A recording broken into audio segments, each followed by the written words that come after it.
అధ్యక్ష ఈరోజు గౌరవ సభ్యులు క్వశ్చన్ అడిగారు అధ్యక్ష. ఇక్కడ విషయం ఏంటంటే అధ్యక్ష, మనం ప్రజాస్వామ్యంలో ఉన్నాము. ఒకసారి జగన్మోహన్ రెడ్డి గారు, మన పులివెందుల ఎమ్మెల్యే జగన్మోహన్ రెడ్డి గారు తండ్రి గారు కూడా ముఖ్యమంత్రి చేశారు, తర్వాత ఆయన ఎంపీ చేశారు, తర్వాత ఒకసారి ఎమ్మెల్యే చేశారు, తర్వాత ముఖ్యమంత్రి చేశారు, మళ్ళీ ఇప్పుడు ఎమ్మెల్యేగా పనిచేస్తున్నారు అధ్యక్ష. ఇంత రాజకీయ నేపథ్యం ఉన్న కుటుంబం నుంచి వచ్చిన మనిషి ఒక గవర్నమెంట్ మీద ఆరోపణ చేసేటప్పుడు దానికి ఒక నిబద్ధత ఉండాలి, దానికి ఒక సార్థకత ఉండాలి, ఏదైనా దానిలో ఒక నిజం ఉండాలి అన్న మినిమం కామన్ సెన్స్ లేకుండా బిహేవ్ చేయడం అనేది నిజంగా ఈరోజు మనం దురదృష్టం కింద భావించాలి అధ్యక్ష.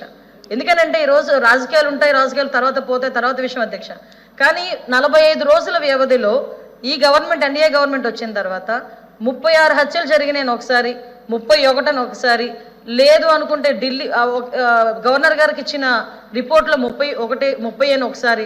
అంటే ఒక్కొక్క దగ్గర ఒక్కొక్క స్టేట్మెంట్లు ఇచ్చుకొని జనాల్ని కన్ఫ్యూజ్ చేస్తున్నారా, ఆయన కన్ఫ్యూజ్ అవుతున్నారా, ఆయన ఏమైనా తాపత్రయపడుతున్నారా?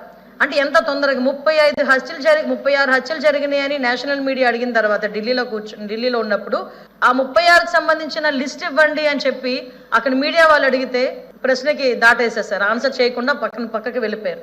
ఏమేనంటే రెడ్ బుక్ చూపిస్తారు. విషయం ఏంటంటే 36 కేసులు ఉన్నాయని చెప్పి 36 కేసులు ఒకటే కదా అధ్యక్ష. ఇందాక గౌరవ సభ్యులు చెప్పినట్టుగా సుమారుగా ఒక 500 పైగా దాడులు జరిగినాయి, 1000కి పైగా ఆస్తులను ధ్వంసం చేశారు అని చెప్పి ఫిగర్లతో సైతం ఇన్ని రకాలుగా ఆయన మాట్లాడిన తర్వాత నాకు అర్థమైంది ఏంటంటే ఆయనకు ఒక్కొక్కసారి అధ్యక్ష ఆయన ఆలోచన ఎలా ఉంటుందంటే పాత ఆయన చేసినవన్నీ ఇప్పుడు జరిగినాయి అన్న అపోహలో ఉన్నారో ఏంటో నాకైతే అర్థం కావట్లేదు అధ్యక్ష. నేను చాలా క్లియర్గా నిన్న హౌస్లోని క్వశ్చన్ అవర్లో ఇదే క్వశ్చన్ ఒక అసెంబ్లీలో సభ్యులు అడిగినప్పుడు ఇదే క్వశ్చన్కి సమాధానం చెప్పాను. ఈ రోజు ఇక్కడ సమాధానం చెప్పడానికి నేను రెడీగా ఇక్కడికి వచ్చున్నాను. నిన్న కూడా వైట్ పేపర్ రిలీజ్లో గౌరవ ముఖ్యమంత్రి గారు కూడా అక్కడ అసెంబ్లీలోని ఇక్కడ కౌన్సిల్లో నేను కూడా క్లియర్గా మాట్లాడున్నాం. చాలా క్లియర్గా 36 హత్యలు అని చెప్తున్నారు కదా.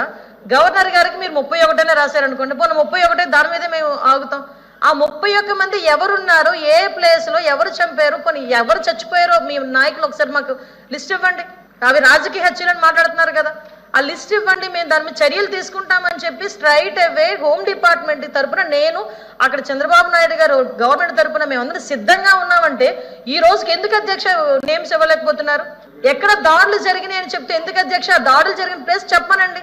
ఒకవేళ మా దృష్టికి రాలేదేమో, మా పోలీస్ డిపార్ట్మెంట్ దృష్టికి రాలేదేమో, ఒకసారి మీ దృష్టిలో ఏమైనా చూపించండి, ఒకసారి మేము చర్యలు తీసుకుంటాం. అంటే ఈ రోజుకి కూడా అది లేకుండా పైగా రాజకీయంగా మా మీద దాడులు చేశారు. ఏం దాడులు అధ్యక్ష? ఒక్కసారి లాస్ట్ 5 సంవత్సరాల్లో ఒక్క కేసు కూడా లేకుండా ఎమ్మెల్యేని కానీ ఎమ్మెల్సీని కానీ మంత్రిని కానీ చూపించమనండి అధ్యక్ష. ఈ రోజు నేను అడిగితే ఒకసారి ఎంతమంది మీద కేసులు ఉన్నాయంటే మేము చేతులు ఎత్తాం అధ్యక్ష. ఒక్కసారి ఎవరైనా చేతులు ఎత్తే పరిస్థితి ఏదైనా ఉందంటే ఎవరి మీద కేసులు ఉన్నాయా? కేసులు ఉన్న వాళ్ళు ఒకసారి ఛాన్స్ రైజ్ చేసుకుంటే, ఇంక్లూడింగ్ మీ, నా మీద 23 కేసులు, లోకేష్ గారి మీద ఒక 23 కేసులు, అందరి మీద మినిమం +10 అధ్యక్ష.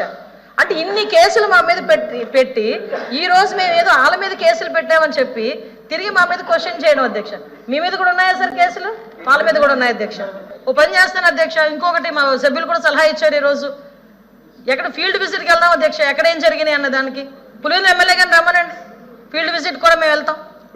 అంటే ఓవరాల్గా చెప్పాలంటే ఇన్ని హత్యలు జరిగిపోయి అని చెప్పి ఒక రాష్ట్ర ప్రతిష్టను దెబ్బతీయడానికి అధ్యక్ష. ఇదంతా కాజ్ ఏంటంటే లాస్ట్ 5 సంవత్సరాల్లో అతను పరిశ్రమలు తెచ్చుకోలేకపోయాడు, పెట్టుబడులు తెచ్చుకోలేకపోయాడు, రాష్ట్రాన్ని అభివృద్ధి పథంలో ముందుకు తీసుకెళ్లలేకపోయాడు, కేవలం దోపిడీకి, దారుణాలకి, అవినీతికి అడ్డాగా మార్చాడు. ఈ రోజు మళ్ళీ ఎక్కడ చంద్రబాబు నాయుడు గారు ఎన్డీఏ కూటమి వస్తే కనుక ఈ రాష్ట్రానికి మంచి జరిగిపోతుందని అతి భయంతో ఈ రోజు రాష్ట్రం మీద బురద జల్లడానికి, రాష్ట్ర ప్రతిష్టను దెబ్బతీయడానికి ఈ రోజు పర్టికులర్గా ఈ రకమైన ఆరోపణలు చేయడం అన్నది నిజంగా చాలా బాధాకరం అధ్యక్ష. దీని మీద కౌన్సిల్ కూడా నేను చెప్తున్నాను అధ్యక్ష, కౌన్సిల్లో కూడా దీని మీద ఒకసారి మీరు కూడా చర్యలు తీసుకోవాలి అధ్యక్ష. ఎందుకంటే గవర్నమెంట్ మీద ఇటువంటి ఆరోపణలు ఒక ఎమ్మెల్యే చేయటం అన్నది ఎంతవరకు సమంజసం? దానికి ఇక్కడున్న ఎందుకని మీరు అడగవచ్చు, ఎమ్మెల్యే విషయం ఇక్కడ ఎమ్మెల్సీల దగ్గర మీరు కౌన్సిల్లో ఎందుకు అడుగుతున్నారని. దానికి అధ్యక్షత వహించిన పులివెందుల ఎమ్మెల్యేకి వెనకాతల వత్తాసుగా ఇంతమంది ఎమ్మెల్సీలు అందరూ కూడా ఆబ్సెంట్ అయ్యి వెళ్ళారు అధ్యక్ష, అక్కడ దానికి వత్తాసు పలికారు అధ్యక్ష. సో వీళ్ళు కూడా దానికి యాక్సెప్ట్ చేసినట్టే. డెఫినెట్గా దాని మీద మనందరం కూడా చర్యలు తీసుకోవాలి అధ్యక్ష. ఇప్పుడు విషయం ఏంటంటే గులివింద గింజకి కింద మచ్చ కనిపించదంట. ఈయనేమో అధికారంలోకి వచ్చిన మొదటి రోజు నుంచి కూడా కోల్చడాలు, దారుణాలు, హత్యలు, ఆత్మహత్యలు చేసుకోవడానికి ప్రేరేపించడాలు ఇవన్నీ జరిగినాయి అధ్యక్ష. ఒకటి అధ్యక్ష చెప్తున్నాను, ఈ రోజు వరకు గవర్నమెంట్ కట్టుబడి ఉంది, వినుకొండలో హత్య జరిగింది, 2 వర్గాల మధ్యలో హత్య జరిగినాయి, చంపుకోవడం అనేది నిజంగా చాలా పొరపాటు. వెంటనే ఇమీడియట్గా మేము ఎవరైతే నిందితున్నారో వాళ్ళని పట్టుకున్నామే.